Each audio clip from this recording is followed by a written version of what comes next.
Hello students, कल हम लोगों ने स्टडी किया था universal law of gravitation.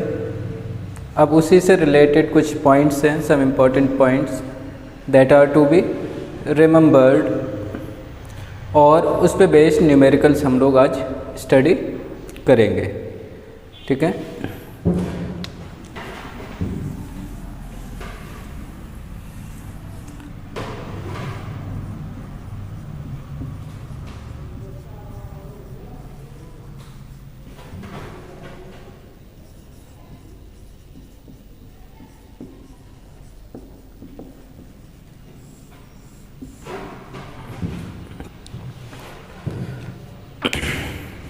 Okay. तो हम लोगों ने कल एक फार्मूला भी डेराइव किया था या स्टडी किया था, F equal to capital G m1 m2 upon r square,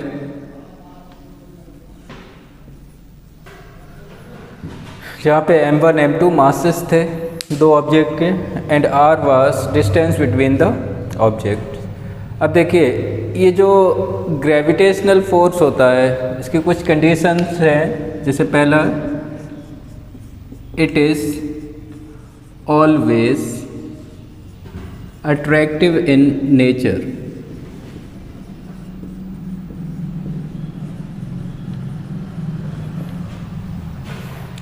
ठीक है, ग्रेविटेशनल फोर्स जो होता है वो हमेशा अट्रैक्टिव नेचर का होता है, वो हमेशा ऑब्जेक्ट्स को अट्रैक्ट करता है।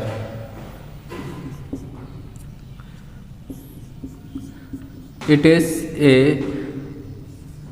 long range force, और इसकी जो रेंज होती है वो बहुत ही ज़्यादा होती है। रेंज ज़्यादा होने से क्या मतलब है, क्योंकि हम जानते हैं कि ऑल ओवर द यूनिवर्स ये फोर्स वैलिड है, तो बहुत दूर दूर तक ये फोर्स अप्लाई होता है।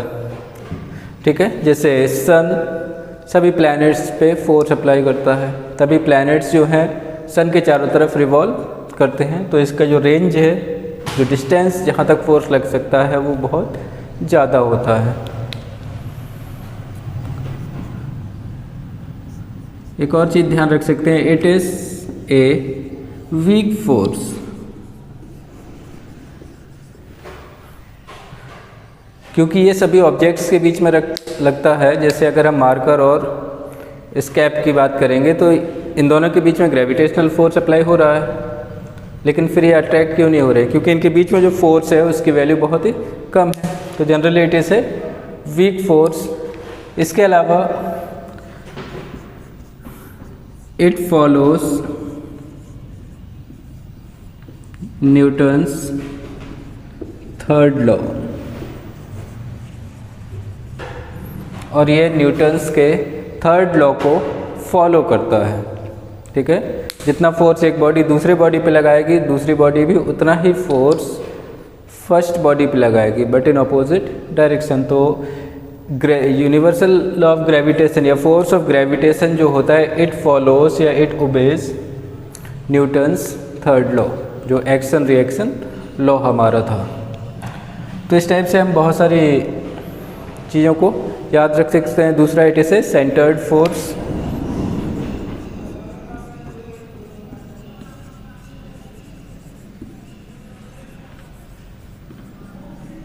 ये दो ऑब्जेक्ट्स के सेंटर से सेंटर तक, एक ऑब्जेक्ट के सेंटर से दूसरे ऑब्जेक्ट के सेंटर तक का फोर्स होता है, हमेशा दोनों ऑब्जेक्ट्स के सेंटर पे ही एक्ट होता है। तो इस चीज़ को ध्यान रखना है, it is a centred force, और दो ऑब्जेक्ट के सेंटर्स के बीच में ही ये अप्लाई होता है। ठीक है, तो all these are the point that are to be remembered, आपको ध्यान रखना है while studying universal law of gravitation. अब इसके कुछ एप्लीकेशंस हैं,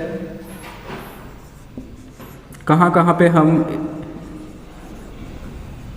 ग्रेविटेशनल फोर्स को देखते हैं। तो इसका पहला प्रैक्टिकल एग्जाम्पल है formation of tides in the sea. वो भी किसकी वजह से होता है, it is due to gravitational pull of sun and moon. तो पहला एप्लीकेशन है formation of tide in C,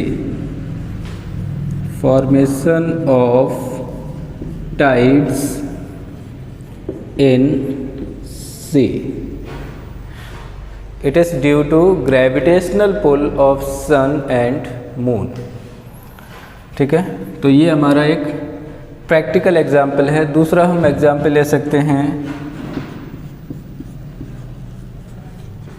revolution of satellites around अर्थ। तो जो सैटेलाइट्स होते हैं अर्थ के चारों तरफ एक फिक्स्ड ऑर्बिट में रिवॉल्व करते हैं, it is due to gravitational force of earth, क्योंकि अर्थ उन सैटेलाइट्स पर ग्रेविटेशनल फोर्स अप्लाई करता है जिसकी वजह से वो कंटिन्यूसली एक फिक्स पाथ में रिवॉल्व करते रहते हैं। They do not escape from their orbit, वो अपने ऑर्बिट से भटकते नहीं हैं कहीं पे भी, वो कंटिन्यूसली एक ही पाथ में रिवॉल्व करते रहते हैं। तो और अगला एग्जाम्पल दे सकते हैं motion of planets around the sun, क्योंकि सन बहुत ज़्यादा ग्रेविटेशनल फोर्स अप्लाई करता है। ठीक है, अब एक चीज़ आती है कि ग्रेविटेशनल फोर्स किसी भी ऑब्जेक्ट में आया क्यों, तो आंसर है इट इज़ ड्यू टू, या ऐसी कौन सी प्रॉपर्टी होती है किसी भी ऑब्जेक्ट में जिसकी वजह से ग्रेविटेशनल फोर्स अप्लाई होता है, तो आंसर है it is the mass of the body. हर एक ऑब्जेक्ट के पास मास होता है and it is due to that mass it can apply force on other body. तो ग्रेविटेशनल फोर्स जो है वो क्यों लगता है किसी भी ऑब्जेक्ट के बीच में, तो आंसर है क्योंकि उन ऑब्जेक्ट्स के पास मास होता है, और जितना ज़्यादा मास होगा उतना ही ज़्यादा ग्रेविटेशनल फोर्स अप्लाई होगा। जैसे अर्थ को अगर हम देखते हैं तो अर्थ का मास बहुत ज़्यादा है, अगर मास ज़्यादा है तो large amount of gravitational force वो अप्लाई करता है, और यही रीज़न है कि सारी चीज़ें जितना भी हम देखते हैं सभी अर्थ की तरफ अट्रैक्ट होती रहती हैं। कोई भी स्टोन को फेंकते हैं, कुछ भी नॉर्मल चीज़ को अगर हम फेंकते हैं तो वो वापस अर्थ में आ जाता है। क्यों? क्योंकि अर्थ बहुत ज़्यादा ग्रेविटेशनल फोर्स अप्लाई करता है, क्योंकि in comparison to that object earth का मास बहुत ज़्यादा है, जिसकी वजह से ज़्यादा फोर्स अप्लाई करता है उस ऑब्जेक्ट पे और वो सभी चीज़ों को अपने तरफ अट्रैक्ट करता है। ठीक है, तो ये तो हो गया हमारा importance of universal law of gravitation. इसके अलावा और भी एप्लीकेशंस हो सकते हैं इसके, fall of snow and rainfall. हम देखते हैं कि बारिश जो है वो ज़मीन की तरफ ही होती है क्योंकि उसके पास मास है, स्नोफॉल भी अर्थ की तरफ होता है, it is also due to gravitational pull of earth. अब देखिए इस पे based numericals.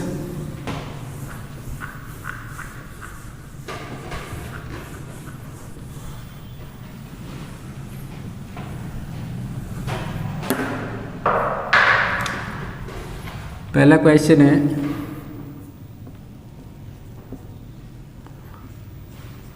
by what amount does the force of gravitation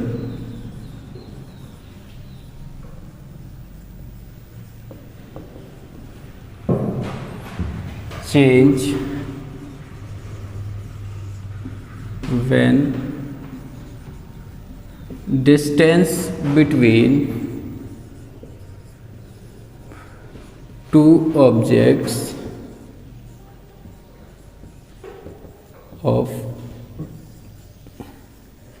equal mass is doubled। तो हमें इसमें फाइंड करना है फोर्स ऑफ ग्रेविटेशन कब, जब distance between two objects is doubled and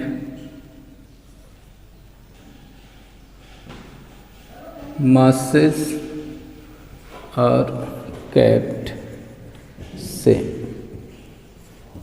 ठीक है, तो ये कंडीशन है कि दो ऑब्जेक्ट है और दो ऑब्जेक्ट के बीच में कुछ ना कुछ ग्रेविटेशनल फोर्स अप्लाई हो रहा होगा।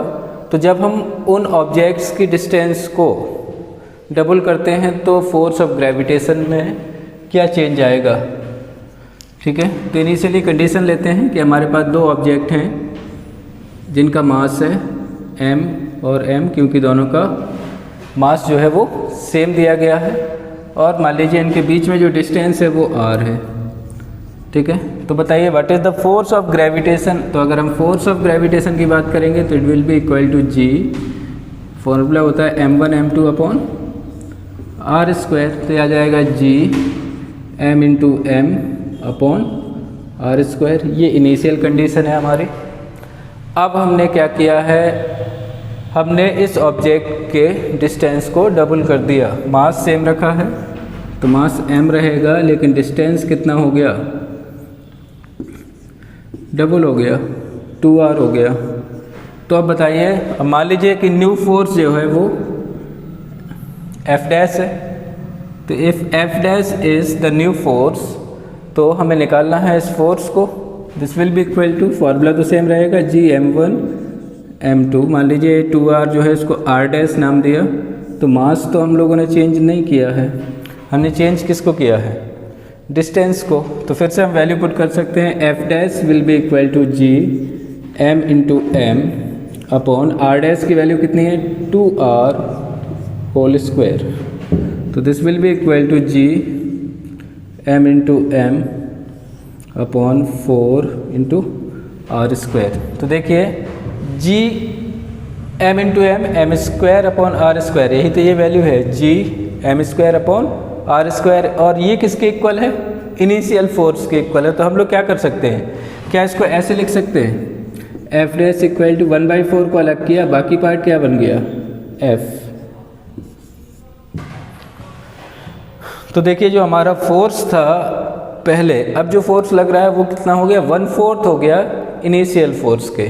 और हम जानते हैं, डायरेक्टली भी हम इसको सॉल्व कर सकते थे कि अगर हम ऑब्जेक्ट को इंक्रीज कर रहे हैं तो हम जानते हैं force is inversely proportional to square of the distance. तो अगर हम डिस्टेंस को डबल करेंगे तो फोर्स कितना हो जाएगा, उसके स्क्वायर टाइम्स कम हो जाएगा। तो 2 का स्क्वायर 4 मतलब 1/4 कम हो जाएगा। वो चीज़ आप यहाँ पे भी देख सकते हैं। तो इस तरीके से हम लोग इसके न्यूमेरिकल्स, बेसिक न्यूमेरिकल सॉल्व कर सकते हैं।